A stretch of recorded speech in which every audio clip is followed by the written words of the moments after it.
नाम की है? तेजनारायण दास। अहाँ की सब करै छी? खेती गृहस्थी? खेती गृहस्थी हो। खेती गृहस्थी करै छियै तऽ अहाँ एहि साल के धान के फसल केहन है?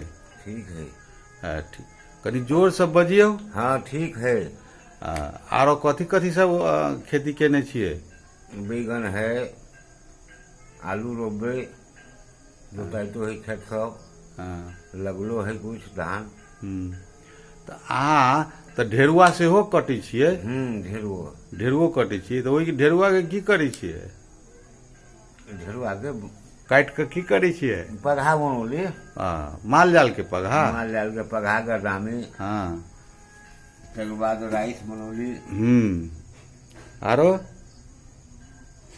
आब कथी हेतै? बांध छेकली, पथिया सब बांधली वही लऽ कऽ। अच्छा, तऽ हमसब जे ई गप सब जे दुनू गोटा कऽ रहल छी से कोन भाषा में करै छियै? मगही भाषा। हमरा सबके बाबा दादा दाई सब कोन भाषा बजल है? मगही भाषा। तऽ अखनो राष्ट्रीय जनगणना आ रहल है 2078, कार्तिक 25 गते। अच्छा। तऽ ओहिमे से जे पूछते गणक सब पूछते से अहाँ के भाषा कोन है तऽ कथी कहबै? मगही भाषा।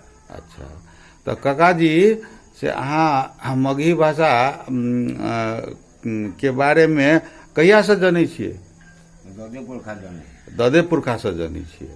अच्छा, तऽ बहुत बहुत धन्यवाद। अहाँ सब जे है से मगही अपन भाषा लिखायब भाषा के महल में। भाषा के महल है 27 नंबर।